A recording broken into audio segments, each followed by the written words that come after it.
Assalamualaikum warahmatullahi wabarakatuh. Apa kabar teman-teman yang solih dan solihah pada hari ini? Alhamdulillah, luar biasa, Allahu Akbar, yes.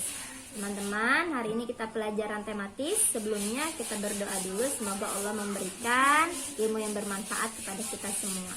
Syahadah wa basmalah. A'udzubillahi minasyaitonirrajim.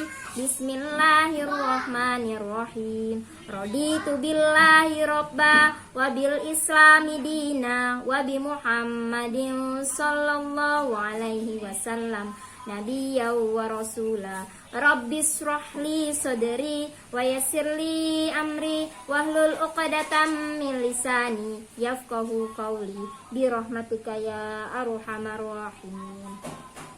Pada pelajaran sebelumnya kita sudah membahas tentang perambatan bunyi. Bunyi merambat melalui 3 media ya. Yang pertama zat padat, yang kedua zat cair, dan yang ketiga adalah udara atau gas ya teman-teman. Dan perambatan yang paling bagus ya, yang membuat bunyi itu semakin nyaring kita dengar, itu adalah melalui zat padat. Kemudian disusul oleh zat cair, dan yang ketiga adalah udara atau gas ya. Nah, hari ini kita akan mempraktikkan tentang perambatan melalui zat padat. Bahan-bahan yang kita gunakan adalah yang pertama gelas air mineral yang sudah tidak terpakai, yang kita bersihkan ya, ini penutupnya. Kemudian benang ya teman-teman, benang. Kemudian lidi yang sudah kita potong segini ya ukurannya. Kemudian ada paku. Nah, pertama adalah kita lubangi gelas ya, gelas ini ya, bekas air mineral ini kita lubangi ya. Nah teman-teman, hati-hati ketika antum menggunakan paku, lebih baiknya dengan orang dewasa ya, dengan umi atau abi. Nah dilubangi sampai nanti lubangnya terbentuk ya. Satunya juga dilubangi. Nah sampai terbentuk ya lubangnya di sini teman-teman. Kemudian selanjutnya adalah kita potong benangnya, kira-kira panjang 2 meter ya, boleh lebih. Nah, ujungnya di sini kita ikat, kita masukkan ke dalam gelas. Nah, nanti kita bikin perambatan, contoh perambatan bunyi melalui zat padat. Kita ikatkan di sini, kita simpul ya. Boleh dibantu nanti sama umi dan abinya. Kita bikin simpul. Teman-teman mungkin masih ingat ya, kelas 2 mungkin pernah ya, tadi kelas 3 praktek seperti ini. Nah jadi ini sebenarnya adalah konsep teman-teman, perambatan bunyi melalui zat padat ya.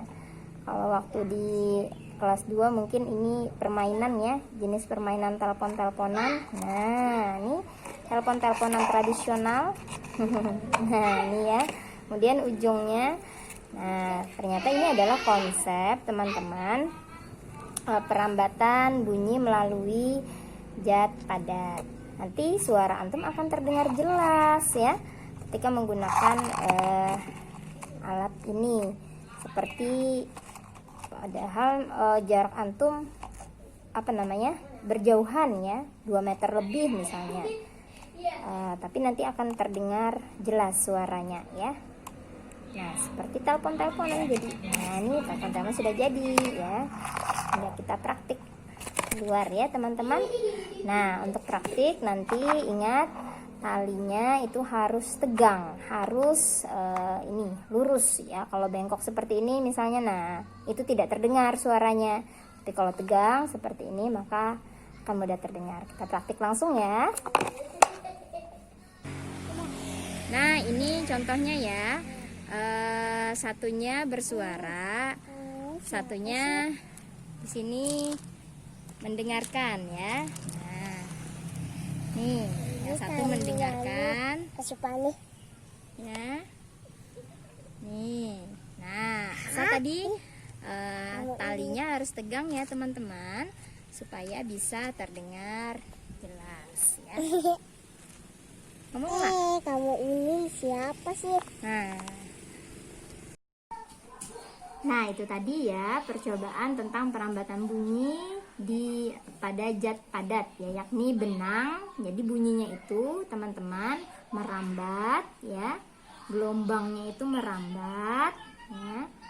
Gelombang longitudinalnya merambat melalui benang ya, melalui benang tadi yang tegang tadi ya, sampai ke telinga si pendengar. Dari sumber bunyi ya, dari sumber bunyi berarti orang yang berbicara ya, itu sumber bunyinya, kemudian merambat melalui medianya adalah benang yakni zat padat dan sampai kepada si pendengar tadi ya kan. Nah, akhirnya bunyinya bisa terdengar.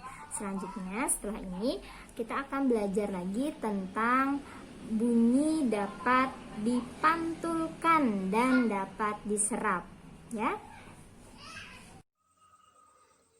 Pemantulan dan penyerapan bunyi. Sifat bunyi seperti yang kita pelajari sebelumnya adalah getarannya merupakan gelombang longitudinal ya. Kemudian dapat merambat melalui medium zat padat, zat cair, dan gas. Kemudian bisa dipantulkan ya teman-teman dan diserap. Nah, hari ini pembahasan kita adalah tentang sifat bunyi yang dapat dipantulkan dan diserap. Bunyi pantul ada 3 teman-teman. Ada yang disebut gaung ya atau kerdam, ada yang disebut gema, dan ada yang disebut bunyi pantul yang memperkuat bunyi asli. Gaung itu apa? Gaung adalah bunyi pantul yang sebahagian terdengar bersamaan dengan bunyi aslinya.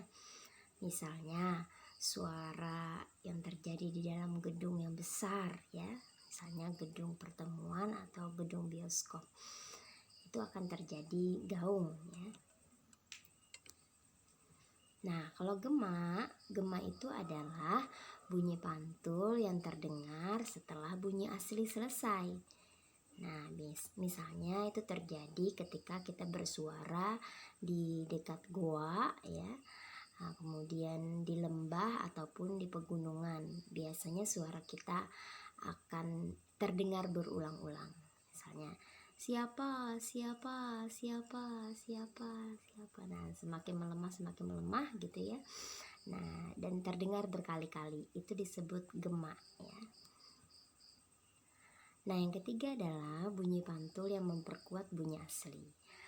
Bunyi pantul yang memperkuat bunyi asli itu terjadi jika jarak sumber bunyi dan dinding pemantul itu berdekatan.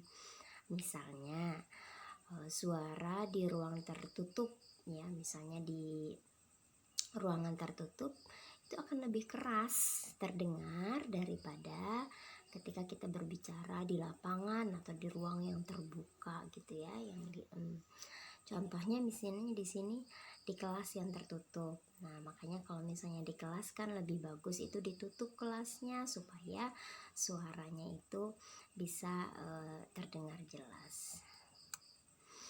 Nah, sekarang penyerapan bunyi. Jadi bunyi selain bisa dipantulkan juga bisa diserap. Bunyi yang merambat itu dapat diserap oleh dinding yang terbuat dari bahan yang lunak, teman-teman. Seperti gabus, spons, karpet, wol, dan atau kain ya. Penyerapan bunyi itu bermanfaat untuk meredam bunyi supaya bunyinya tidak terlalu terdengar keluar gitu ya. Misalnya di sini di gedung bioskop atau studio musik. Nah, jadi suaranya tidak bergema ya, juga tidak keluar ya. Nah, ini bunyinya diserap oleh tadi bahan-bahan lunak tadi seperti gabus ya, karpet, wol itu menyerap bunyi. Nah, sekarang resonansi bunyi.